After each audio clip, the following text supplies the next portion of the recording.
Mr. Richard Regalado regarding the conduct of REIS assessments, and it will be followed by another session which will be about the ISO 27001-2022 fundamentals, still will be delivered by our resource person, Mr. Richard Regalado. Okay, before we proceed to this session, so let's just have a recap. Hello. Let's just have a recap on what happened yesterday, or the things that you learned from our yesterday's session. Hello. Anyone from our participants who would like to share his or her takeaways from our session yesterday? We have a vote. Wow! Thank you, Sir Ferds, for volunteering yourself. Okay, Sir Ferds. Grabe yung yung spirit ng volunteerism. Sir Ferds. Yes, sir. Okay, Sir Ferds, refreshing po. Ayan, nagpasahan na sila. Because for sure, wala silang masabi kasi sobrang dami talaga na natutunan nila kahapon because yesterday's program was so productive, right? Yes. Okay, sir? Ilang baso ba siya, no? And then, so yesterday we have had continuation of the workshop 1, the presentation of our output dun sa naunang workshop natin, and after dun session, nagkaroon tayo ng knowing the compliance officer, knowing the team, we get to know better kung ano tayo, and nagkaroon ng personality test ang bawat isa, and we dig deeper on those matters. Nadadagdagan naman ni Sir Paul. Yan, talaga naman. Parang mapapapasa yung microphone from here to here, ha? Walang session po. Morning, afternoon, or evening. Good answer, good answer. Ay, may evening ba? Parang hanggang afternoon lang tayo, if I'm not mistaken. Wow. Yun po, we learn a lot, especially the afternoon session. We learn a lot about everyone else, the strength and weaknesses, so that we can easily know how to approach everyone. Tapos, ano pa ba? Siguro tatagdagan na ni Sir Glenn. Ayan, parang from there nga to here, the microphone will be passed. Yes, Sir Glenn? Kahapon, nag-focus tayo sa design thinking at nalaman ko na yung parang first na characteristic ng design thinking is empathy sa user, kaya medyo doon nag-focus yung word of the day, empathy. It seems that everyone will be sharing their takeaways. So, kahapon, we have various activities. We also have the who's gonna jump first. The boat is sinking. Okay. So, we were able to know about ourselves, kung anong type of personality meron tayo. Tapos, talagang ni Ma'am Jack. Ayan, dadagdagan ko daw. Parang nasabi naman nila lahat, pero yung tumatak dun sa akin is yung dun sa may video, yung logos, pathos, and ethos na dapat. For two consecutive workshop, hindi ko makalala yung pangalan doon. Ayun. From Aristotle. Dadagdagan na rin yung sa, yung output natin na marami naman tayong inputs.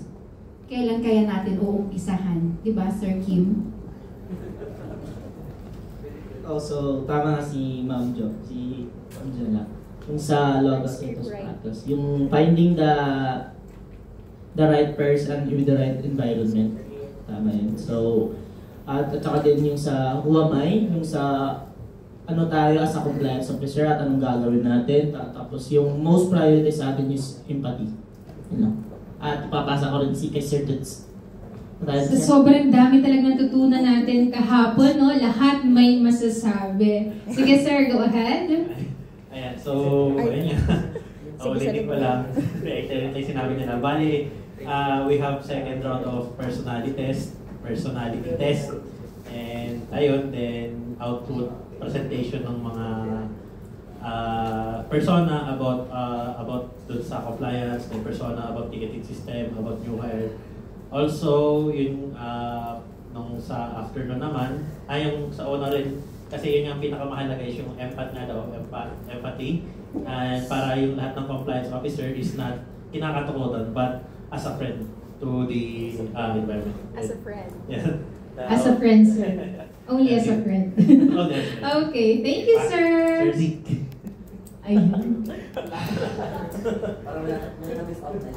Oo nga, parang may hindi nadaanan dito, no?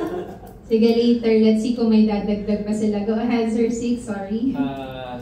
So yes, as nasabi nila, I learned na in order for us to change a culture, dapat merong elevator sa building natin. Ma-change natin yung culture. Dadagdagan naman ni Sir Brian. May sinasabi. Sige. Thank you. Sir Briggs, yes. Sige, very quickly lang, marami tayong natutunan kasi ang daming sinabi ng mga kasama natin. And to end, hindi mo na sinibigay ng chance, Sir Jem. Sir Briggs, meron pa tayo from the other side. Siguro short lang, we need to find our value, kung saan tayo mas binavalue kasi mas maraming mga-appreciate sa atin.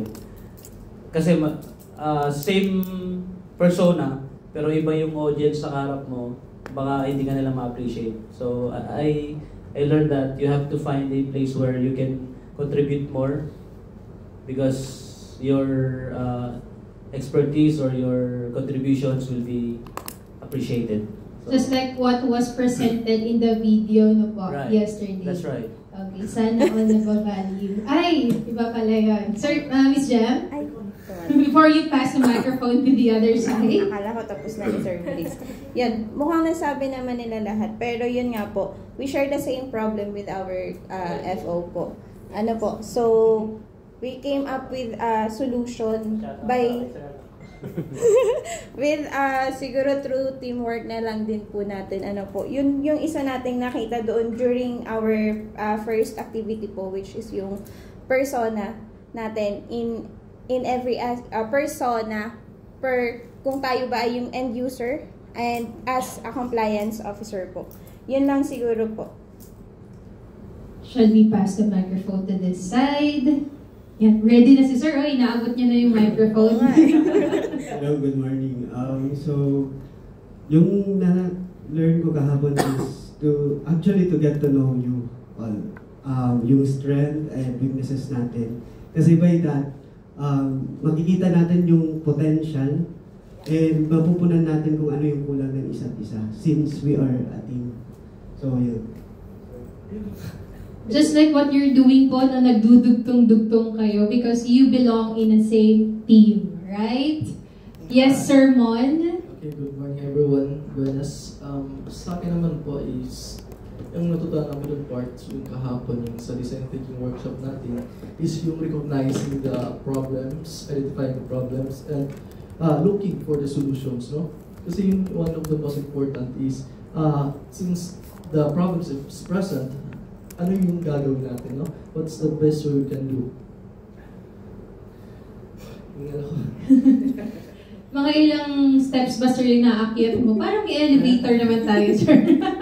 Okay. And then pangalawa po is yung sa team building natin, no? Kasi napakaganda po na that we identify kung sino yung mga nililigtas natin sa hindi, no? Kasi pag nasa crucial scenario na tayo, we need to identify kung sino yung pinaka-mas importante na persons that we need to that need to survive, no? So some of us nagparaya na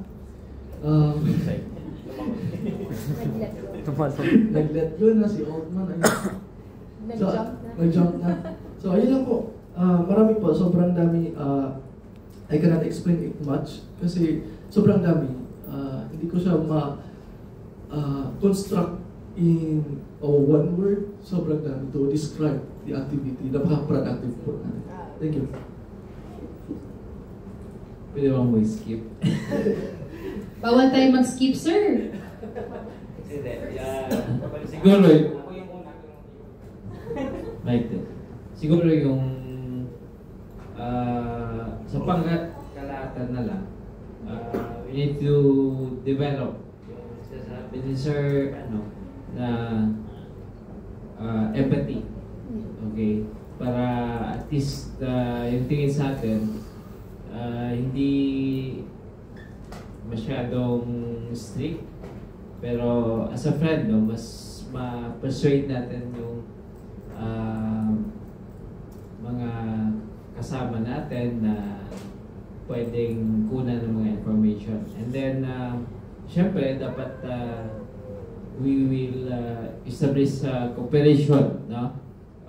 Between sa natin, sa FO natin. Yun na po. Thank you. Thank you, sir. And the last one, I guess.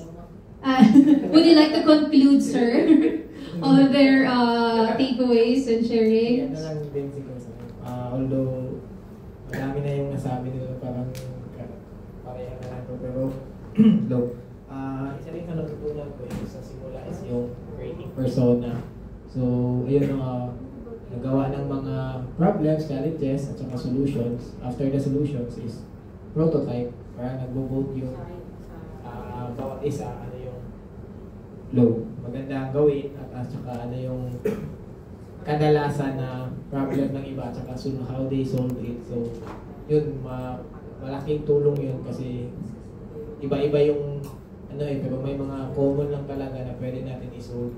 So, isa din sa natutunan ko is yung i-identify mo yung people, process, at saka tool. So, sa afternoon naman is another thing is yung set objectives. Maganda ka na yung sa set objectives, timeline, and then deadline. So, sa panghapon naman is yung anyway, so yung sa hapon is natutunan namin yung mga strength at saka weakness ng bawat isa and how we can work together and relate to each other, and paano namin yung i-convert yung strength para as e-compliance, paano namin yung mako-convert na makagawa kami ng at saka yung video, yung persona, ethos, logos, at saka pathos, yun parang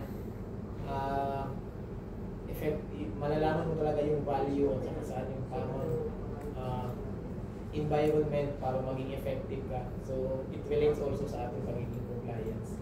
So, yun lang. Thank you so much, sir. And of course po, hindi dapat hanggang dito lang yung mga learnings and knowledge na natututunan natin since day one. You're expected to also bring them in your respective offices. Right po, participants? Yes. Okay, so without further ado, let us begin. Let me introduce to you first our resource person for this, for today and tomorrow. Resource speaker has more than 24 years of professional experience in implementing, developing, and managing risk-based performance improvement and organizational excellence programs.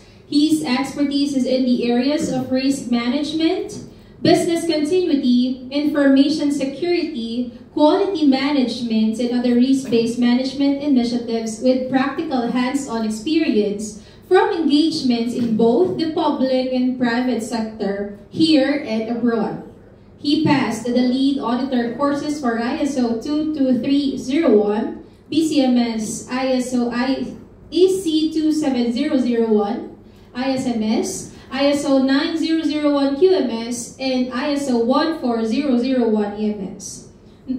His notable engagements include the following: Public Sector Management System for Department of Science and Technology, Philippine Guarantee Corporation, and Department of Social Welfare and Development and other government agencies. Quality and Information Security Consultant for Perpetual Health Hospital Binyan Health Delivery Systems Incorporated Active One Clinics. Business Continuity Management System for SM Supermalls covering 65 malls nationwide. Business Continuity Management System for Maynilad Water Services Incorporated, Unilever Philippines, and Lex Corporation in Nestle Philippines. Information Security, Business Continuity, Quality, and Environmental and Energy Management Systems for PLDT Vitro Data Center in Globe Telecom. Business Continuity Management for the Asian Development Bank, Security Bank, Union Bank, and Abu Dhabi Islamic Bank, UAE. and Business Continuity Management for the International Center for Agricultural Research in dry areas in Jordan, Lebanon, and Syria. He has co-authored papers such as ISO 27K Toolkit, ISMS Auditing Guideline, version 2, 2017, and Information Security Metrics and Implementation Guide, and is an active contributor to the Information Security Management System Toolkit that is freely available to ISO 27001 implementers. To date, he has completed 100 plus projects for various management systems and other international benchmarks. Currently, he is an accredited tutor by several third-party certification and inspection companies for their RIS-based courses. Previously, he has done audits under TUV Rayland and the Lloyd's Register of UK. He has also provided RIS-based courses for the Information Security Audit and Control Association, Manila Chapter, the Development Academy of the Philippines, Corporate Network for Disaster Response, and the Cybersecurity Cert of the Philippines. Let us all welcome with a round of applause our resource speaker for today, Mr. Richard O. Regalado.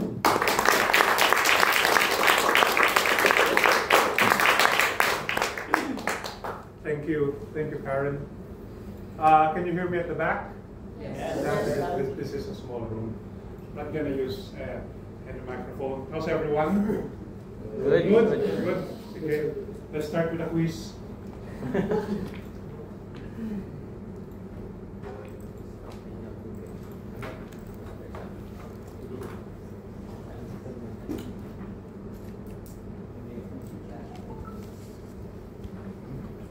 Let's see if this works.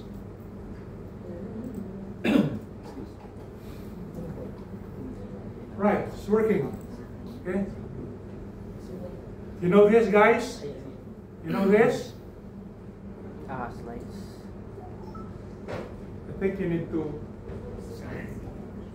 scan the QR. I need to scan the QR.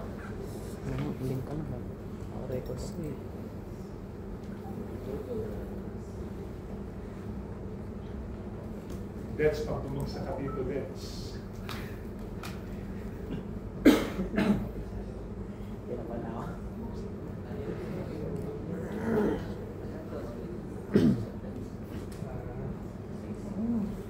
George, can we kill the lights here?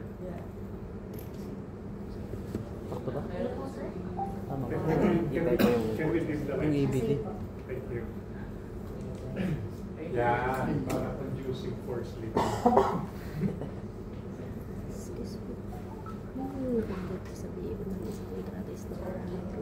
Kung gusto niyo po mga sige, yun na lang siguro dagdag po.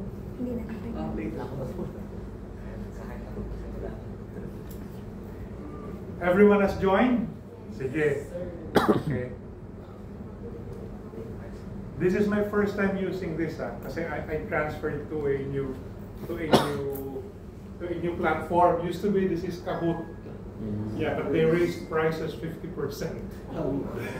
Right. So the basic objectives of the pre-test: understand prior knowledge on the topics for discussions today, so that I would know how deep I would take the discussions to enhance engagement and motivation. There will be multiple choice questions. You are to answer on your devices. Right? You are to answer on your devices.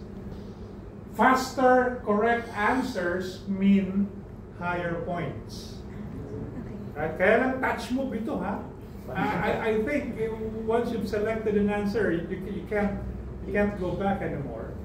And then I've asked George to prepare prizes for the winners. 1 month, wala tayong report, yung mananalo. All right. Let's go.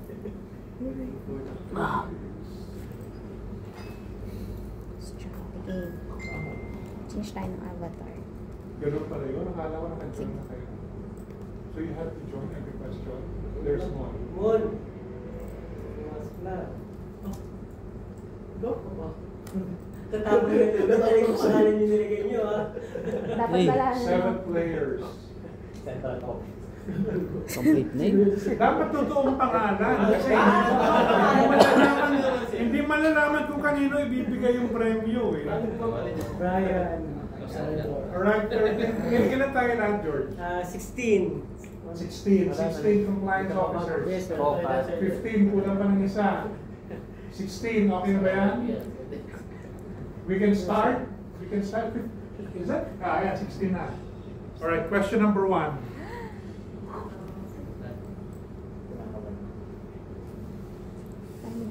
True or false?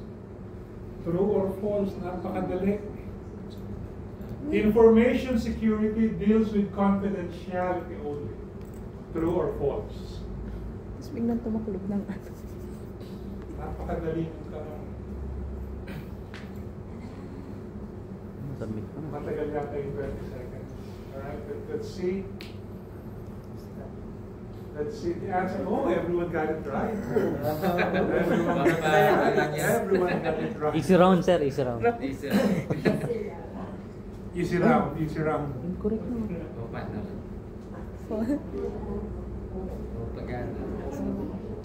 Okay. Zero. Wala tayo.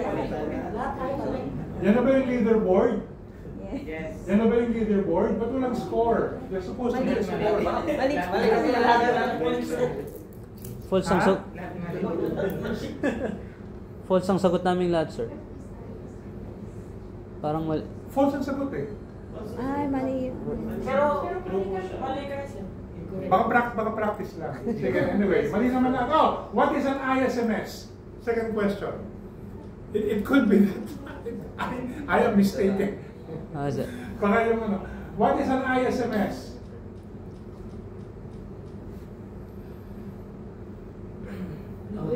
Information Security Management System. So whenever you see the acronym ISMS, it pertains to the Information Security Management System. Okay?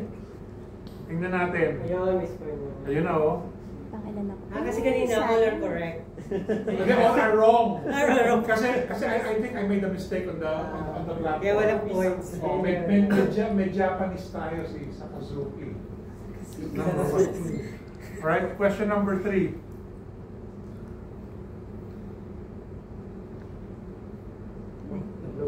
Question number 3. What does the term confidentiality refer to in the context of information security? Anong ibig sabihin ng confidentiality?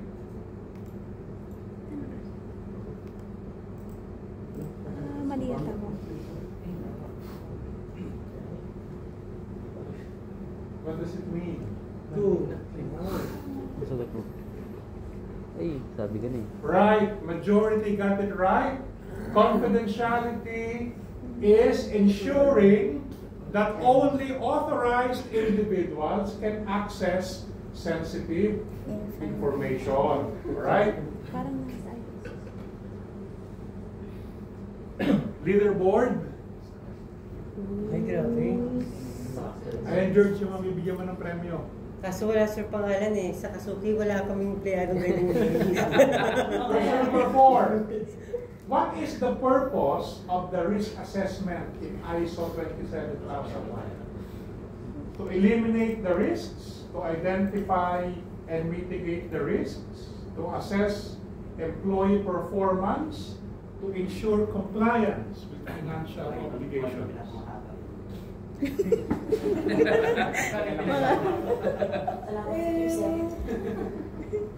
Everyone got it right. To identify and mitigate risks. Now, risk assessment is the core of the ISMS. Now, akala ng iba, many organizations, when they start doing ISMS, they will write so many policies, they will write so many procedures. Right? The proper sequence is that you do the risk assessment first. So you are guided on what policies you need. Right? You don't want to end up with so many policies that you don't need because there is no risk in your particular location or region. Also, even though this is DSWD one department, no? But you are different regions. The risks are different. No? Some of the risks are location specific. Di ba? Sino nasa coastal area? Saan lugar ka, ma'am? La Union. Sino taga Baguio? May risk ka ba ng tsunami? Wala. Siya meron. Location specific at risk. Right? The same for information security. So you look at the physical protection. Nasaan ba yung regional office? Nasa mall? Meron bang regional office sa mall? Kasi pa lang po. NBI nasa mall. Palipat pa lang po. PSA nasa mall. May ganun eh. So the risk is higher there. You have so many people. Yes. Di ba? Right? So, again, huwag kakalimutan that risk is location specific. Leaderboard. Yun, sa kaso pa rin, hindi nagbago. Last question. Last question. What role do internal audits play in the ISMS? Ano ba ang role ng internal audits? They are optional.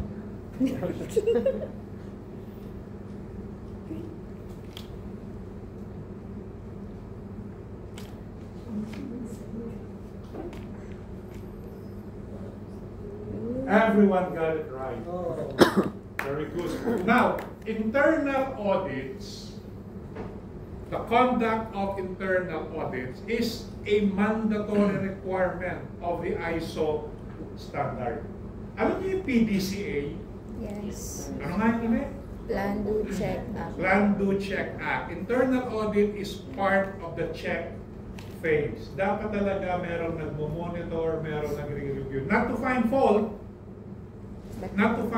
but to look at areas of improvement. Diba? If we are not checking, maybe we will go into dormancy, which we don't like. No? Hindi na tayo nag-improve. That's why internal audit has been made into a mandatory requirement by the ISO standard. Okay? So, can someone take a picture of this, please? Ayun, no? Sakazuki. Sino tong Sakazuki? In top 5 po. Alright. The top 4 lang, ma'am. Hindi pa si Dalit. Si Jem yung 5th. Yay. 1, 2, 3, 4, 5 yata ibibigyan ng premyo ni George. Thank you, Sir George. Kunin mo na, ma'am.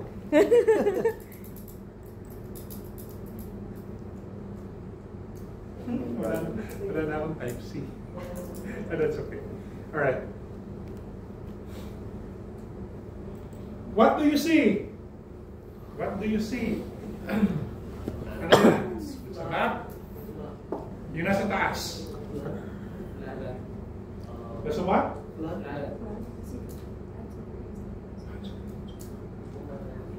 It's a what?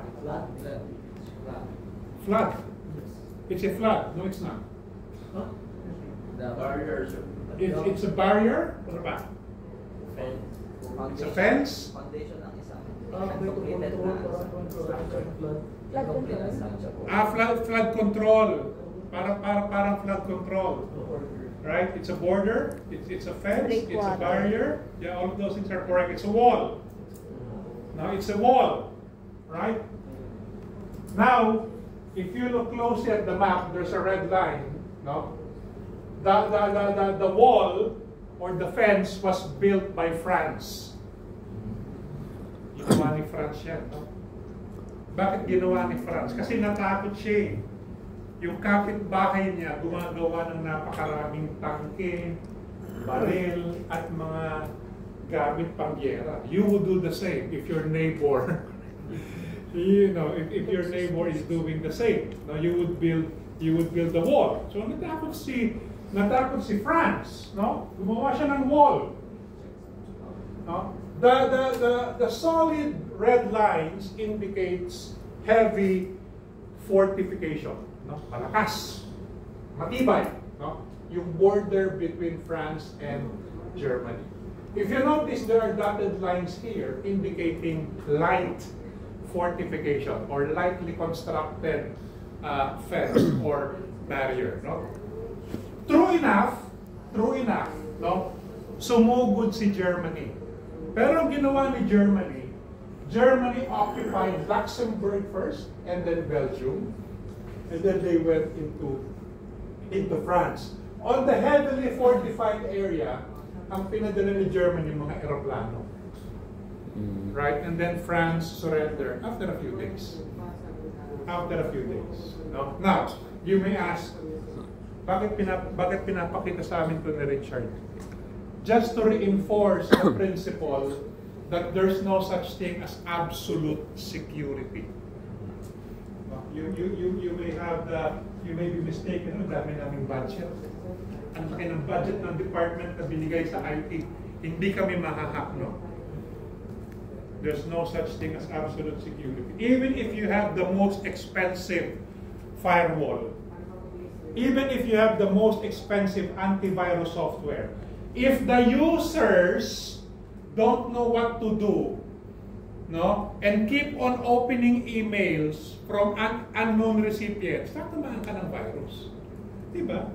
Bago firewall mo, bago antivirus mo, yung user mo, kahit anong email binubuksan, kahit anong link, kiniklik. Pwede ba? Paano naman yun?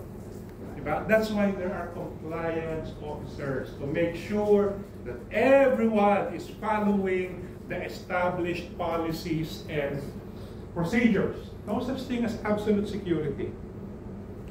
There's no such thing as an impenetrable barrier. For many, many years, ang sabi natin, USA is the most powerful country in the world. Until they were attacked. 9/11, we remember that, di ba? Yes. Di ba? Who would have thought na mangyayari yun? Kasi yung ganong mga pangyayari, we only see that in movies. Di ba? Imagine a plane crashing into a building. It's not something that we would expect. So there's no such thing as an impenetrable barrier, right? Third principle, we are only as strong as the weakest link. Now, in information security, there are 3 domains that we should consider. The domains of people, environment, and technology. People, environment, technology. Dun sa tatlong yun, ang sabi nila, ang weakest link daw, people. Do you agree with me? Do you agree na people? Yes. Bakit that's? Bakit people ang weakest link? May error. We make errors. We are prone to make errors. Di ba? The gentleman in pink. Bakit people ang weakest link? What's your thought on that? We have inconsistent. We are inconsistent. Ano pa? Ano pa yung mga characteristics natin? Bakit tayo ang weakest link? Lack of knowledge. Pwede yun, di ba? And in the fast-changing world of technology and innovation, hindi tayo makakahabol if we do not focus. Ano pa? Lack of training. Ano pa? Unpredictable, sir. People are unpredictable. Sometimes we are moody. Huh? Emotions. Impulsive. We are dangerous. Oh yeah. We are dangerous. We are dangerous. Kasi out of the 3, people, environment, and technology, tayo lang ang may capability to destroy all of the 3. Di ba? Di ba? O may nagsabing emotional. Yeah, for example, you are heartbroken, no? Kagaya ni Jam. Hindi nila alam, hindi sila in. Hindi sila. Kilala mo si Jam? No? Si? Si Maris lang. Sometimes when we are sad, you know, when we are tired, when we are angry, we tend to forget things. Things that we should be doing that are related to information security. Now, all of these things, lahat ng binanggit ninyo, that makes people the weakest link. Okay? Next.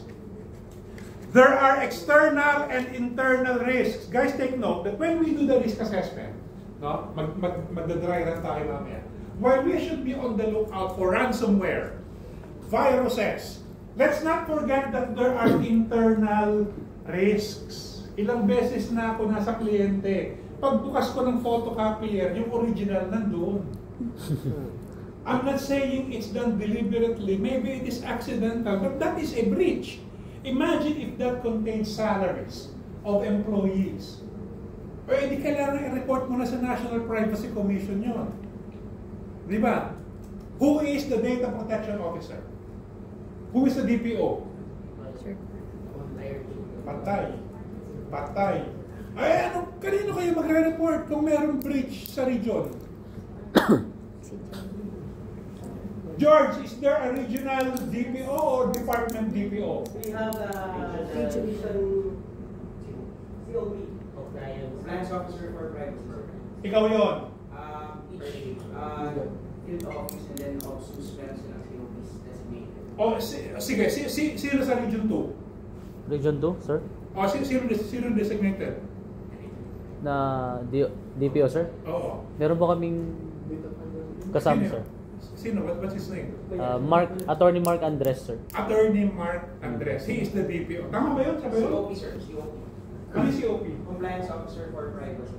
Compliance Officer. Oh, si Attorney Mark ba yun? COP? Yes, sir. Yes, sir. Okay. Do you have his number on your phone? Yes. No. He is newly hired, sir. So. Yeah. Okay. Make sure that the COPs are known to everyone.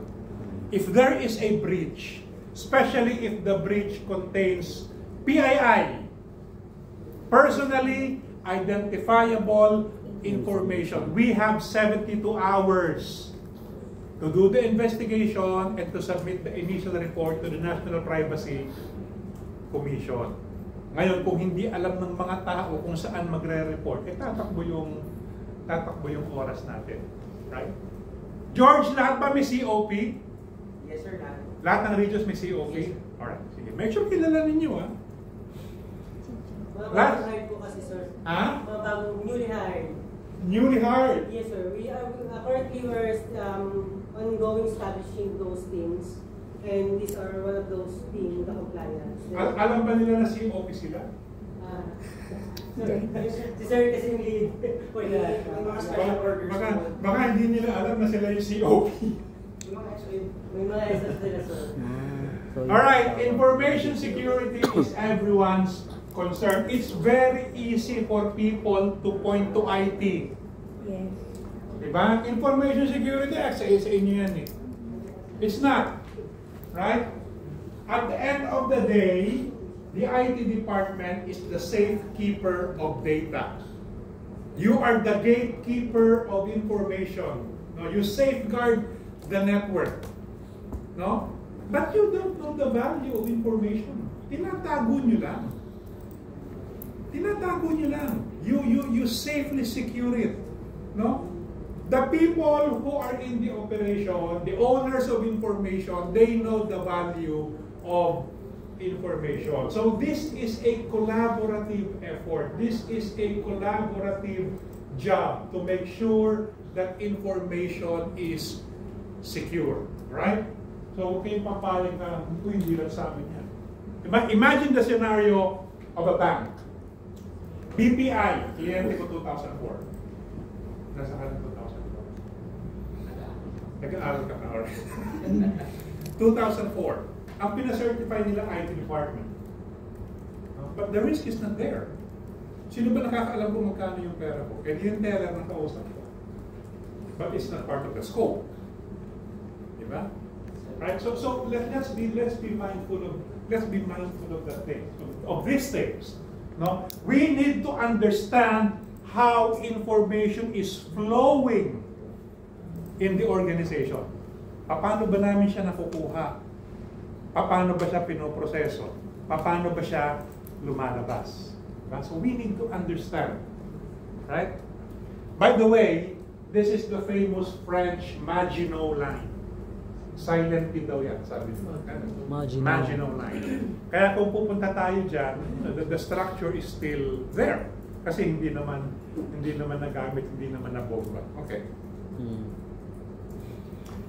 The three aspects of information security. Napakadaling tandaan. CIA. CIA. Huwag ka ng sulat kasi hindi ko CIA.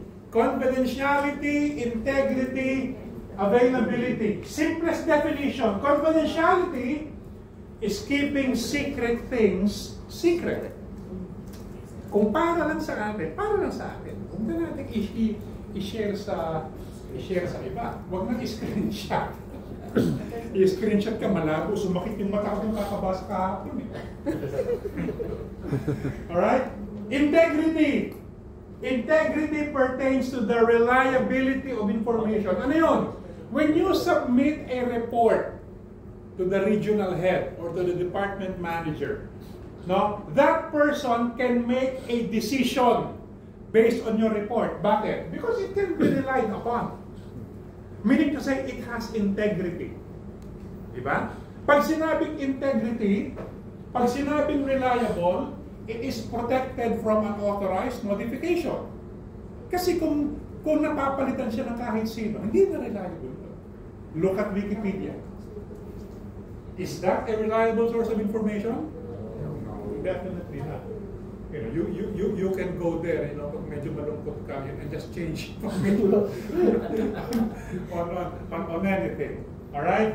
Lastly, the aspect of availability, making sure that information is available when needed. I believe all of you will agree with me that late information is useless information. Especially in this time and age, yung mga stakeholders natin laging nagmamadali. No? They need the information always yesterday. Right? So, CIA. Okay? Now, quickly reflect, how are you implementing CIA in your respective departments? Sino taga Region 5? How are you implementing CIA in Region 5? Sige lang, just one example. Implementation of data privacy policy. Right. Implementation of data privacy. Okay. Who's from Region 6? How are you implementing CIA in Region 6? You can be specific. Ano mga ginagawa ninyo to protect information? So yun, sir, nag-observe ng data privacy, like getting information from our clients. Nakano yun, we observe the data privacy. How do you get information from the people? Mayroong mga... Electronic or paper and pen survey? Ano siya, sir? Iba-iba siya. Yung iba paper, yung iba electronic. Okay. Region 7? Region 8? How do you protect information written on paper? In Region 8, I'm sure. 100% digital ba kayo ron? Hindi. Okay. So, mayroong information on paper. Tama? How do you protect it? Give me one example. I-ensure po namin na hindi nakalapag kung may personal or sensitive personal information, hindi lang siya available sa table. Hindi siya nakalapag sa table. Not in plain sight. Yes, po. Saan nilalagay? Sa ilalim ng mesa. Sa mga cabinets po. Cabinets with locks. Yes, with keys? Yes. Dapat. Alright, very good. Region 8 ka, no? Yes. Region 9! Sino Region 9? Oh, you attended my training. I remember you. Yes, sir. Internal auditor ka, di ba? Oh, this gentleman. Oh, yeah. The other guy is also an internal auditor. Alright? Oh, and then that one. Alright? How do you protect information in Region 9? Sa amin, sir, just like yung sinabi niya kanina, is putting the sensitive information, yung documents into a locker, right, to protect, dapat makikita talaga siya. Okay. And then para sa technology naman, of course, we encrypt data. You encrypt data? Yes. Okay. And of course, pinaka-importante din this, we just not focus on the like specific lacking the information, but by following policies. By following policies and asking people to follow the policies. Kasi guys, kung kayo lang yung sumusunod, kung compliance officers lang, mas maganda kung lahat. If everyone is aware and everyone is following the policies. Thank you. Region 10. On top of everything that Sir Mon said, sir, dun sa physical namin ng mga assets, we make sure na we label them as to what information that specific document holds. Bali, store din namin siya sa isang box. Right. Para malaman namin, with label, para malaman namin kung anong information ang nakapaloob doon. And then, i-store namin siya sa certain place na specific siya for storage of papers na may information. And then sa electronic naman, sir, dapat meron kaming user access. Okay. Para dun sa specific na information na yan. Right. So, for example, merong for admin lang siya na page or for user lang. Parang ganun. Meaning to say you are limiting the access? Yes, sir. Okay. Region 11. Do you also have boxes where you put papers? Yes. Saan yung nilalagay yung mga boxes? May kami doon na specific store talaga, sir. Yan. Doon talaga siya. How often do you visit the store which contains the boxes of papers? May sir. Once a year? Twice a year? Once per quarter? Depending on them. I won't name the government agency, no? Pero meron silang ganun. They have an off-site facility for paper documents. Hindi pa nai-scan kasi ang dami. Hindi nila dinadalaw. Naunahan na sila ng daga. Diba? You don't want that to happen. Diba? So that's why I ask. Tuwing kailan ninyo... Ba't natatawa ka? Nangyari sa inyo? Oo, sabi niya po. Ha? Yung sa ko. Yung sa ko pa nangyari? Well, yeah, balik ako sa'yo. Do you do regular inspection? Sir, we do regular about quarterly. Quarterly. That's good. That's good. The security still proper, then the labs. Right. Aside from we evaluate we organize the filing, the labeling. Yeah, alright. Easily access if you need something. Documents. Thank you, Region 10. Region 11. 11 ka na ba? May Region 12 ba? Ayun, Region 12. Oh, for availability naman. What are you doing for availability aspect? How do you ensure that there is availability of information? Region 12. In terms of information system, kasi kahit ako yung paper and yung mga papel nila, hindi ko rin saan nila. Since I'm a programmer, yung sa availability side naman, so we make sure na up always yung database. Yan, database always up. Yung access ng database is limited to sino lang yung pwedeng mag-access. How do you ensure that the database is always up? You have redundant systems? Daily check. Daily check. Pero for example, if when power goes down, how do you ensure availability? May generator. May generator. Lahat ng regional office may generator? Yes, sir. Sino wala? Solar yun sa Solar. Maliit tanong ko. Ulit tanong ko. Lahat ng generator merong alternative power source? Yes? Yes. The solar can power what? Everything? Yes. Ano lang? Yung mga important critical IT. server lang at saka yung sa mga computers. Kaya ito, ipaturn off sila. Yeah, hindi na kaya. Correct. In your case, kung solar ang ginagamit, gano'ng katagal pwedeng lahat ng IT equipment?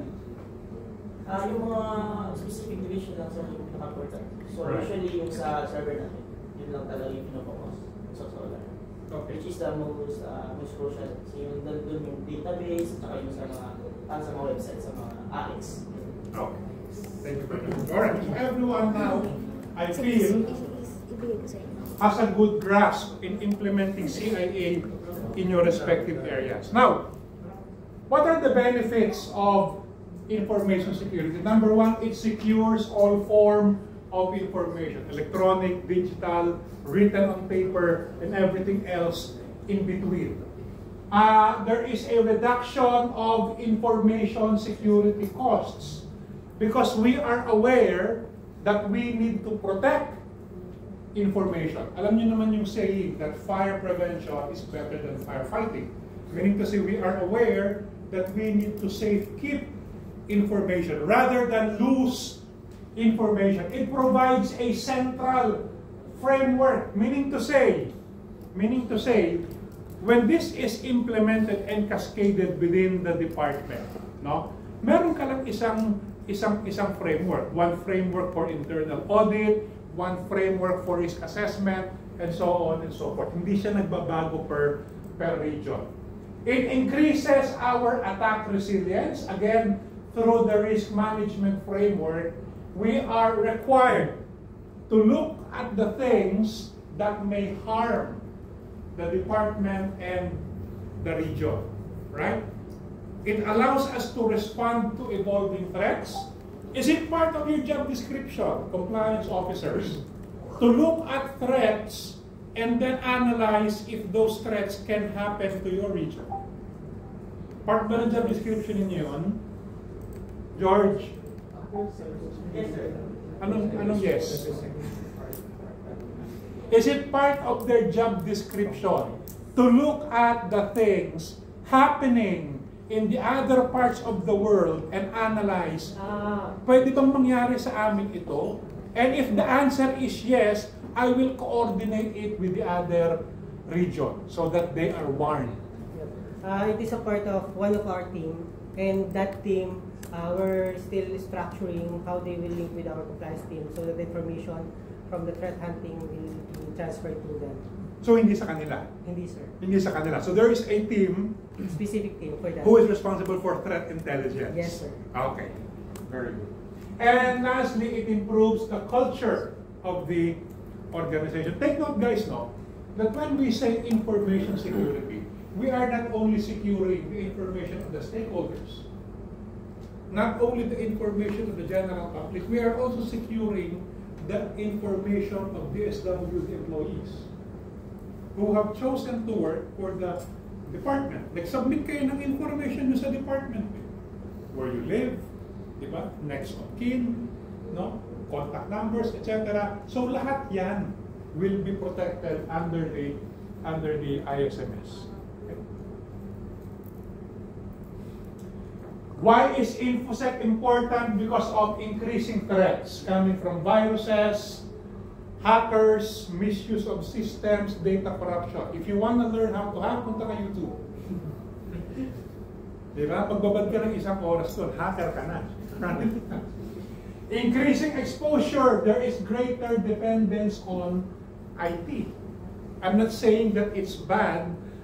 No, I'm saying that there are inherent weaknesses in IT systems. Diba? Halos lahat ng ginagawa natin, nakadikit na kay IT. Can you name a manual process na hindi mo kailangan ng IT? It will be very difficult. It will be very difficult for you to think of a process. Dati nung araw, nung ako'y nagkatrabaho pa, magpa-file ako ng leave, susulat ako sa kaperasong papel at papipirmahan ko sa manager ko. How do you file a leave now? Diba? Kung walang email, makakapag-file ka ng leave? May papel pa? Wala na. Meron pa rin. Pero ano na yun? Kumbaga fallback na yun. Fallback na yun. Diba? Alright? there is less central control. Ano yung less central control? Dati nung ako nagtatrabaho, I work from 8 to 5. Paglabas ko ng office ng 5, that's it. Wala na akong iisipin about the office. Not today. Diba? You leave the office, you bring your laptops, you bring your smartphones, matutulog ka na lang, may mag-i-email pa sa'yo. True? Yes. Yes. So essentially, you are taking information outside of the perimeter of the organization. Information is an asset. It is a business asset that has value, that is under your care. Diba? Na nasa mga laptop ninyo. Baka mas mahal pa yung information na nasa laptop ninyo kesa dun sa cost ng laptop. Diba? If you reflect on that. Diba? Right? And then less central control presents new entry points for intruders. May kaibigan ako auditor. No? Pauwi na siya. Pinadaan siya ng pure gold ng asawa niya kasi bibili ng patis. No? And then nagmamadali siya kasi gusto niya na makauwi. Yung laptop niya nandun lang sa katabing upuan niya. He was driving the car. Pagbalik niya, basag na yung bintana, wala na yung laptop. Diba? Babalik tayo dun sa human, the weakest link, diba? Nagmamadali, we tend to forget things. Right? So that's increasing exposure. Increasing expectations from partners, from auditors, end users, customers. Pag nag-leak yung mga databases natin, pag nag-leak yung mga PII, we could be sued. Diba? We could be sued by the people that we wanted to, that we are serving. It's their right now. Diba? Meron na sila mga certain rights to privacy, security, and so on and so forth. Okay? Anong oras, George, ang break? 10? Busog pa naman kayo? Alright. Sige. Let's talk about information security breaches. Ang sabi nila, breaches daw are invisible. Invisible losses to an organization. Kung binura ko yung file mo, malalaman mo yun. Kasi hahanapin mo nasa na yung file ko. No? If I mess around with your report, you may notice it kasi nagbago yung mga figures. If I am just looking, baka hindi mo malaman yun. No? That I am also part of your network, I am looking at your data, you wouldn't know it. Diba? Until you do an honest to goodness check. Right? Let's talk about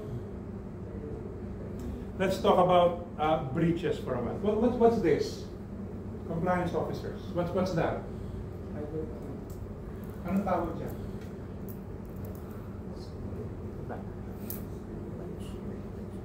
Safety box. Ha? Topic. Ano yan dyan? Yung safety box na may mga Safety box na may? Ipatatay mo lang. Yung sa hotel. Yung sa hotel, bubuksan, lalagyan mo rin naman sa loob. Anong tawag dyan? Oh, yeah. It's a hardware token. What's the use of that? Ano po, OTP. What's that? Para po sa ako na naglalagin ka sa website. Yan po yung masisibing OTP. Alright, okay. Ang tawag dyan 2FA. Or OTP. No? Two-factor authentication. Di ba? Pag binuksan mo yung laptop mo, the laptop will challenge you. Sino ka? Diba? Essentially, that's it. Your computer will challenge you. Who are you? Diba? You need to introduce yourself bago ka papasukin ng computer mo. How will you do that? You put in your username, you put in your password. No? Pag na-recognize ng computer, sige, kilala kita. Pasok ka. Right now, what would happen if you are careless and you are writing your passwords on post-it notes? May mga ganun, di ba? Hanggang ngayon pa meron pa rin ganun. Nasa gilid ng monitor, nasa ilalim ng keyboard. Nakatago daw server sa drawer. Sa drawer. Di ba? Ngayon, kung may makakakuha ng post-it note na yun, makakapasok siya doon sa system. Now, this offers a second level of protection. Kasi pag nakuha yung post-it note mo, there is a second challenge para sa GCash. Di ba? Papadala ka ng pera, no? Papadala mo yung code na papadala sa phone mo. So this will produce a random number. Usually nasa built-in. Titingnan mo yung random number, and then you type it, and then the system will give you access, no? Makita man yung post-it note, but they don't have this, hindi pa rin makakapasok. O kaya manakaw man ito, but wala yung password, hindi pa rin makapasok. So this offers a second layer of protection. Kagaya nga ng OTP, di ba? Second layer of protection. Manakaw man yung access mo, but if the perpetrator doesn't have your phone, hindi pa rin ma-access yung data mo. Okay? Now this is made by a company called RSA. They are a high-tech company. They were hacked. They were hacked in 2011. Ang nahack pa yung products related to the two-factor authentication. Medyo luma na, no? Pero why am I sharing this with you? I mean, this is a high-tech company. They have a large security budget, and still they were hacked. Going to our earlier discussion, no such thing as absolute security, right? Ukraine Power Grid, December 2015, the first confirmed attack on a power utility company.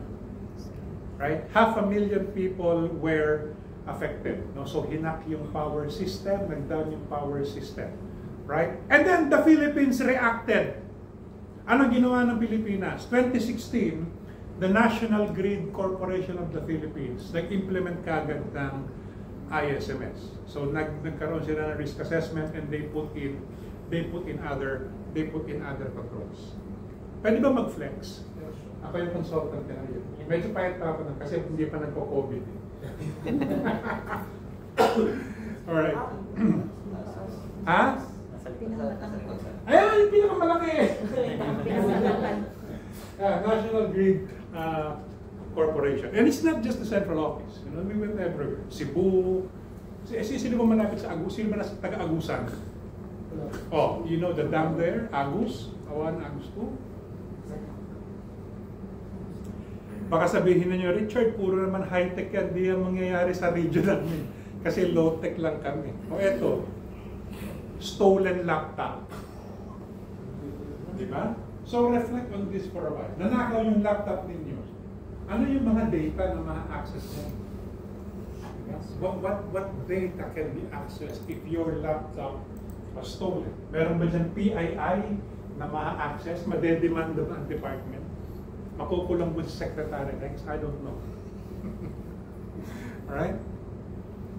Uber. Dati meron dito Uber eh. This is scary. No? This company was hacked. No? So nakuha ng mga hackers not only the names, not only the credit card information, but where you live. Kung saan ka nakatira. Kasi makikita na kung saan ka nagpapasundo, saan ka nagpapahatid. That's not the worst thing. The worst thing is that the CISO, right, tried to pay the hacker para wag sabihin.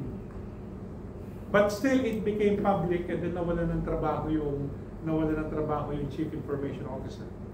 Right? Di ba? Nasa kayo, noong 2016 pa, butante na kayo. Yung iba siguro. George, butante ka na ba noong 2016? Nasa Saudi ako na, sir eh. Ha? Hindi. Saudi ako. Right? Napagdala na picture. Ako pala yung consultant ni Comelec. Sorry. Flex lang, okay? TESDA, Clark International Airport. I don't know if this came out of the news, no? But these two government agencies were hacked, no? Now, if you look at kung ano-ano yung mga nawala, no? If you have good eyes, marriage contract, marriage certificate, no? Transcript of records, MBA, no? These are the documents that you submit to the immigration bago kayo makalabas ng Pilipinas. Ito yung mga hinihingi nila sa inyong ebidensya. O nandun na sa mga hacker, binibenta na sa deep web. Right? So these things are happening. Every day, meron nahahack. George, nahack na ba tayo? Titingin mo na po ako sa ating sa lawyer namin. Bago na uso yung Jollibee app, ngayon may app na eh. Diba? O kaya Food Panda sa Grab. Bago na uso yung Jollibee app, kung gusto mo ng chicken joy at wala kang oras, tatawag ka sa 8-7,000. Diba? Kasi sino ba dito tawag sa 8-7,000? No? The 8-7,000 call center was hacked. Oh, not Jollibee per se, no, but the call center. No, yung sumasagot sa 8-7,000. Mas nakakatakot yan. Diba? Kasi alam na ng hacker yung food preferences ninyo eh. Pwede na kayong suhulan. Diba? Alam na ng hacker kung gusto mo ba ano. Ano ba gusto mo? Legs, wings, regular, spicy? So the hackers now know your food preference. And then, who can forget this? Diba? Dito nagsimula lahat yun eh. Yahoo Mail pa noon. This is the Nigerian prince. Diba? All you have to do is to reply with your name, social security number, address, padadala ka ng $700,000 because you are the last surviving member of an African royal family. Diba? Ito yung mga unang scams. No? By the way, guys, there are 2.8 million scams, active scams, circulating worldwide. Kasama na dyan yung mga nag-perfect sa inyo na i-click mo yun. Pero malaking reduction ano. Hindi na ganoon kadami, di ba nag-drop na. Binan lang yung Poco, nag-drop. Kasama ba sa Poco yun? Lahat nakalik sa Poco. Right? I won't elaborate on this further, but you know, these are the top threats that could happen in the next 12 months. I would just like to put emphasis on this, no? Yung nasa red square, cyber attack, data breach, IT, and telecom outages. Talagang nasa information security. Okay? What information should you protect? Information stored electronically. Okay? Information that are transmitted electronically. Email, instant messaging systems. Ano ang gamit niyong instant messaging system, Jem? Sa Region 4A? IP Messenger. IP Messenger. Hindi kayo gumagamit ng Viber? Viber, meron naman sir, phone na. Bawal ba ang Viber?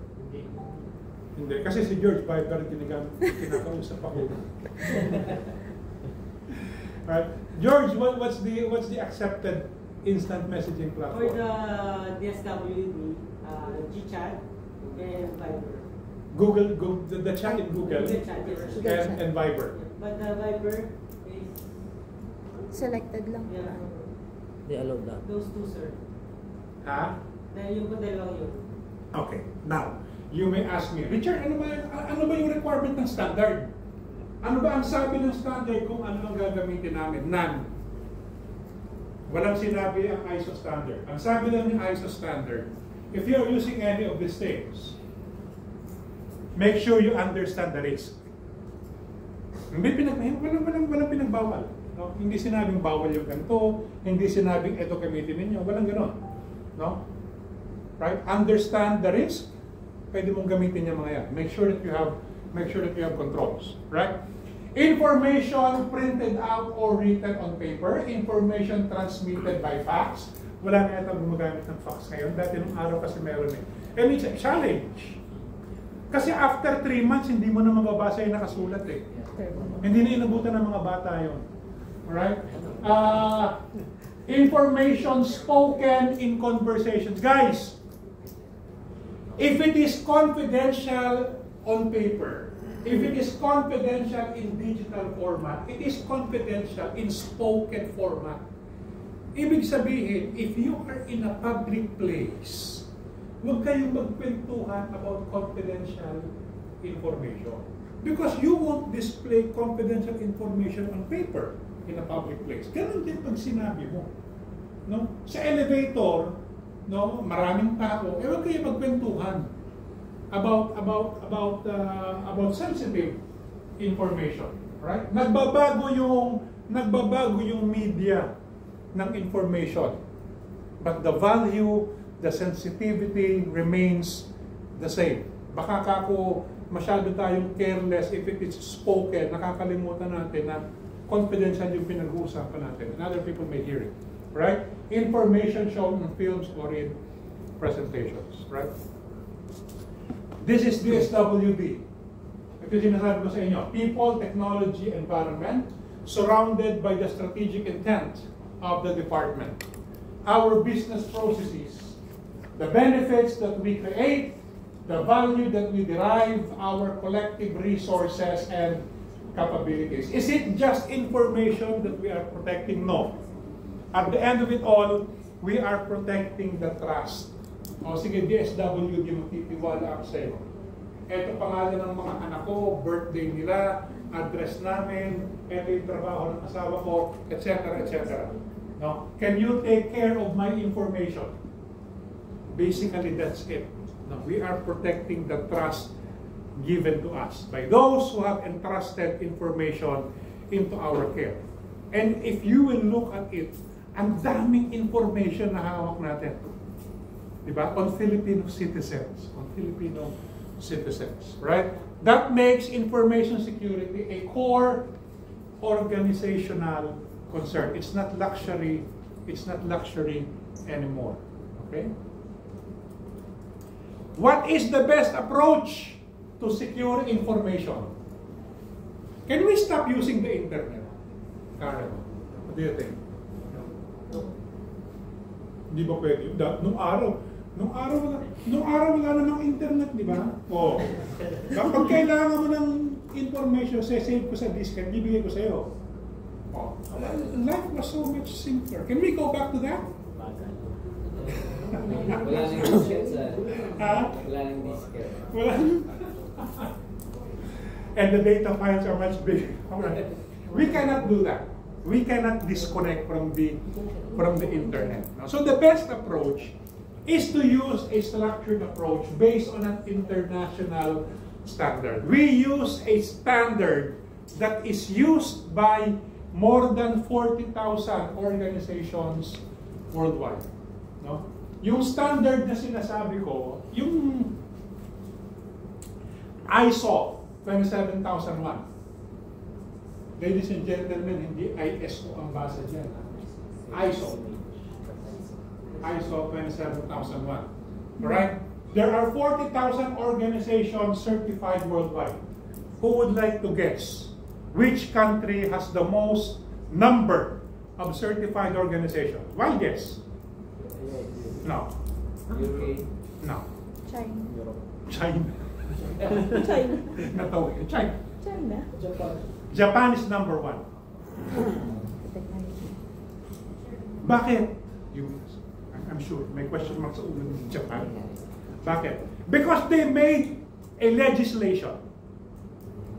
They made a legislation that if you are an organization handling, managing, processing information on Japanese citizens, you need this.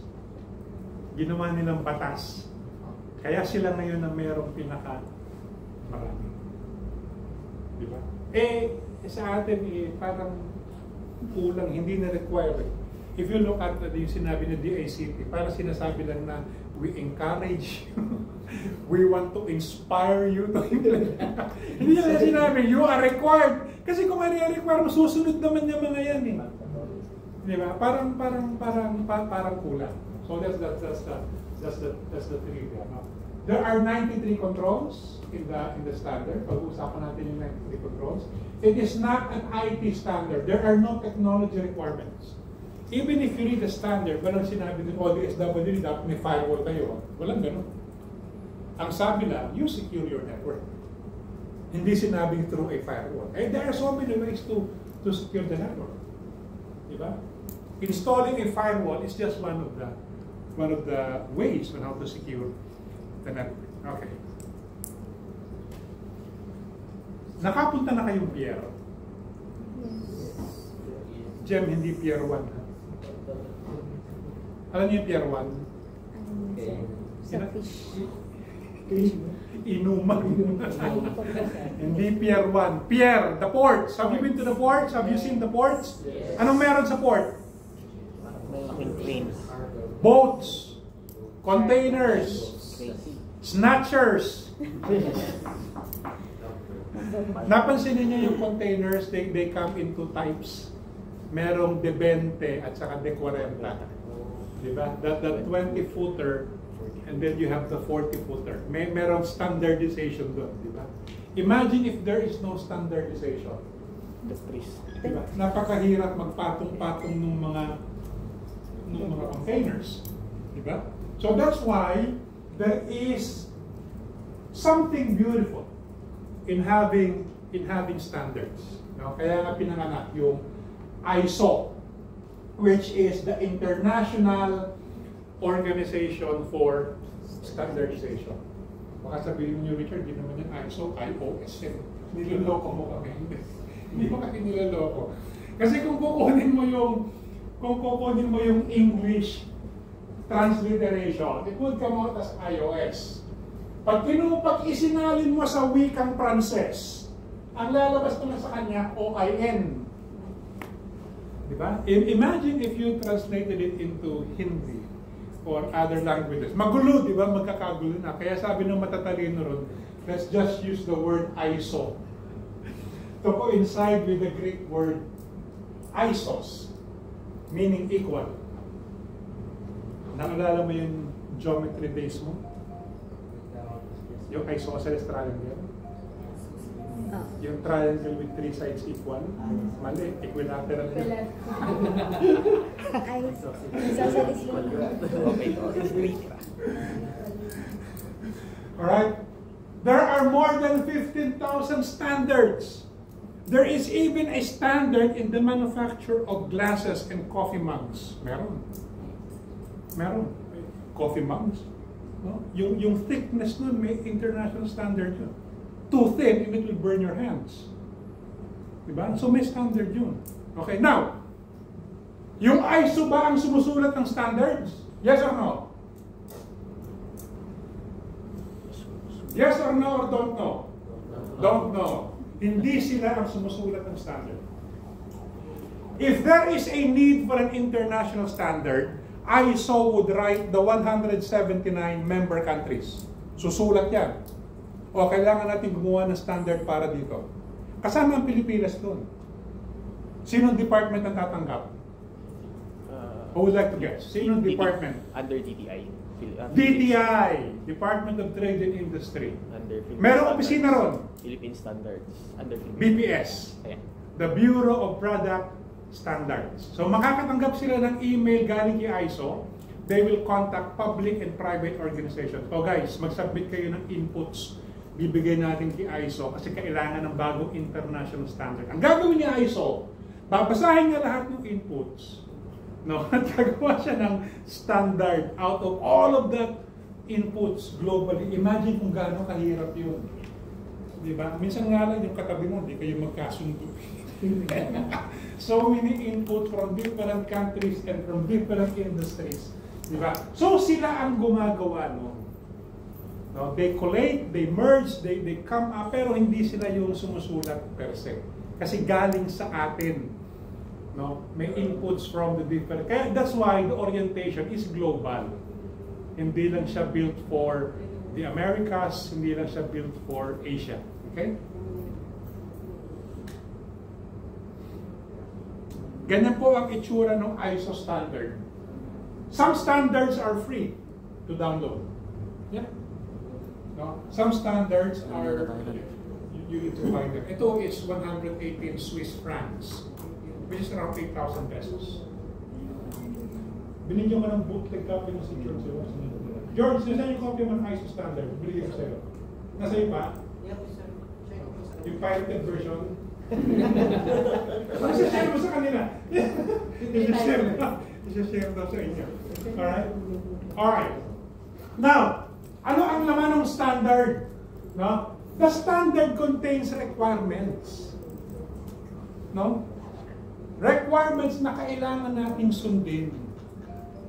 Bago natin masabi, no? Before we can claim that we are following an international standard, all of the mandatory requirements must be implemented. Now, no, the modular data center is now certified, meaning to say, no, that the modular data center has implemented all of the mandatory requirements of the ISO standard. No, so someone came, inaudit sila, no, and found out na yes, lahat ng mandatory requirements are nasusunod. Now, you may ask, is it a requirement to be certified? No. It depends on the organization. Kaya lang gusto yata ni Secretary na ma-certify ang DSWD. Not only the modular data center, but all of the other business units of ICTMS. Okay?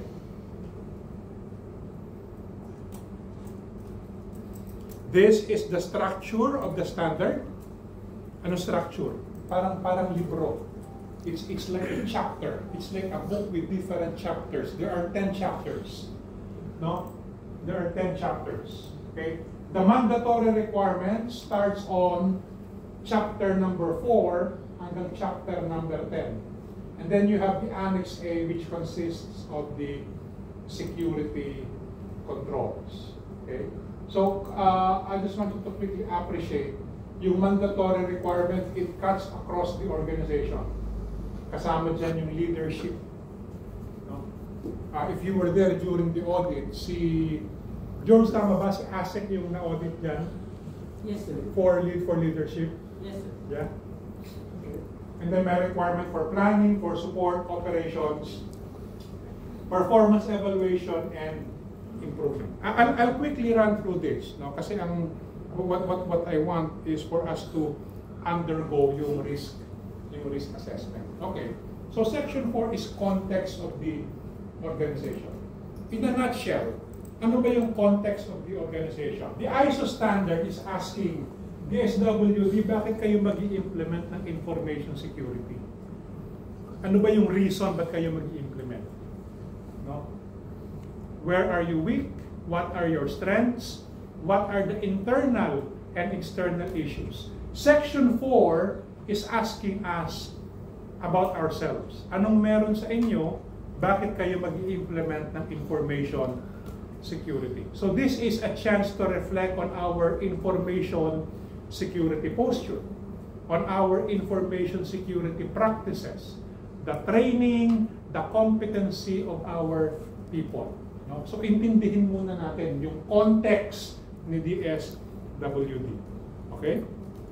Basically, it asks us to determine what are the internal and external issues affecting information security. No? And ang dami niya. No? You look at people. No? Ano ba yung mga issues about people? Are we receiving the proper training? No? Are we losing people very quickly? Meaning to say, nagtrabaho, 6 months, tapos nag-resign. Diba? So that's a concern. Looking at the technology aspect. No? When we were doing the risk assessment for the data center, we found out na mayroong mga legacy servers. Tama, George? Yes, sir. Meron pa tayong mga legacy servers. That's an issue. That's an internal issue. Okay, ano pa? Ano pa yung mga issues na na-identify natin? Outdated operating systems. We still have those. Outdated operating system. Yes, sir. Ano ba yun? Windows 3.1? Windows 7 actually. Ha? 7 naman. Yeah, for the servers naman, we have, I think, as old as 9 years old. Okay. Sa mga outdated na. Right. And then there are issues on the maintenance. George, tama, di ba? Yes. Kasi at that time, wala pa tayong agreement with the maintenance provider. So that's an issue. Imagine wala kang kausap na maintenance provider for your UPS, for your genset. Paano pag biglang nasira yun? Sino mag-aayos? So those are example of issues na dapat na-identify on Section 4. Okay? Let's go to Section 5, leadership. Kasama dyan yung leadership and commitment. There must be visible leadership and commitment from the leaders of the organization. Okay? Compliance officers, saan makikita yung information security policy? Yan. Saan makikita? Saan nakalagay? 5.2 daw. Hindi. I'm referring to the actual policy signed by the secretary. Saan? Saan? Sige nga, can you find it? Email. Was it communicated to them, George? Yes, sir. How? It was via memo. By memo and? Card portal. It was uploaded to the card portal. Go to the card portal. Sige nga, this could be a good chance to reacquaint ourselves with the policy. Can you just go to the portal and open it? ISMS manual po. The whole manual, sir, no? Or the SMS policy? Well, the policy lang. It could be inside the manual. It could be a standalone document. But I'm looking for the information security policy. Wala to eh. QMS to eh. Streamline. May QMS na ba? Yes, QMS. Then there's a folder for ISMS. Wala pa. Yeah, there. Naku.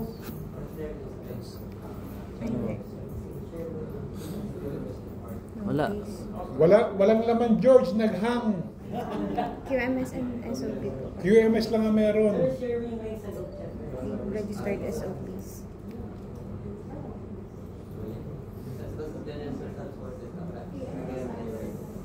Patay tayo dyan. Publication. Iba yan. I think that's the SOP. Alam ko nakita na yun. ISMS. Hindi makita, George. Na-share nila. Sa GC.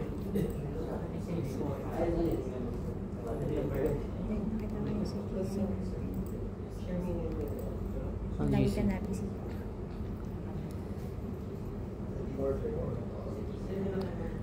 Sa GC lang nakuha niya. Yes. Yes po, pero nandito po.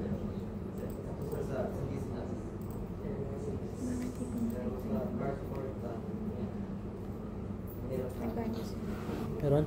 Hindi lumalabas dito. Saan? It's only QMS. May SMS niya. Ito pa. O nasan yung policy? Manual ko lang. Okay. Nasa ano siya? Nakita na. Ang hirap na mga itong pinagtaguan mo, George. Parang ayaw mo ipabasa. Actually, yun nga yung nire-request namin sa kanila separate na. Yung mahal naman kami na QMS. ISMS to eh. Page ano, sir? Number 6. 6 daw? Hindi, page 16 na to, sir. Last. Number 6. That's the password.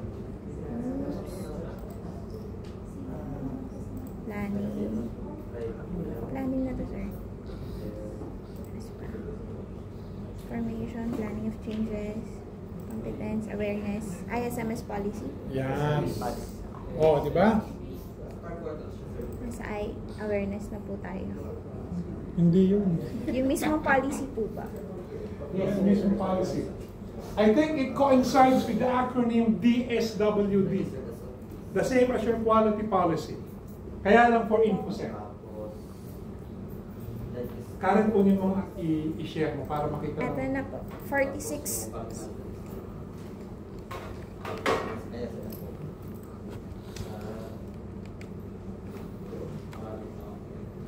Maraming steps. Ito po.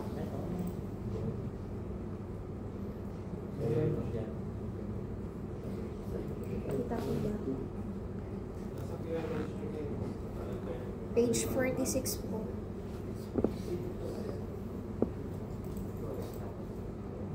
Saan yan? Punta ka sir sa resources po. Yes po. Tapos po, QMS. What page is that, ma'am? 46 po, sir. Ay, balik ka, sir. Sorry. Registered? Yan, registered. And then, General. SOPs. Registered. Tapos po, Frontline. QMS. QMS. Yes po. Ayan, sir, yung ISMS po. Yung folder, sir, ng ISMS. Oh, ayan na. This is the Information Security Policy Statement. Ay, nawala, sorry po. Let's go, old one, sir. Ha? Old one pa po ata yan. Kasi yung bago? Ito. Sir, yung sinad niyo po ba sa akin?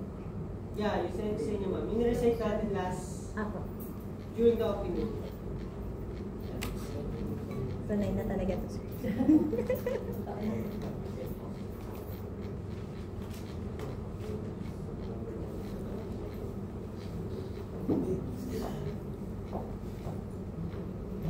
There you go. Ito pala.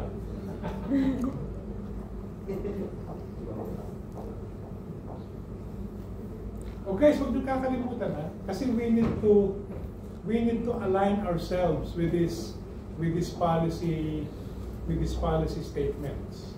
Okay? It is not expected that you memorize this document, no? But what is more important is that you know where this document is stored. Para kung hahanapin mo, madali mong makita, no? We found out that we have a hard time locating this particular document. George, paano go mo ng paraan to increase visibility? Yep. I think ongoing, sir, yung memo ng PDPB going to the cart para magkaroon na kami ng separate na ISMS together with the PMS. Sige. Alright. Thank you, Aaron. Okay. Oh, it's 10:15. Quick 15-minute break. Yes, George? Yep, sir. Lalabas ba sila doon para? Actually, dito lang eh. Si sir, hindi din po eh. So, sige.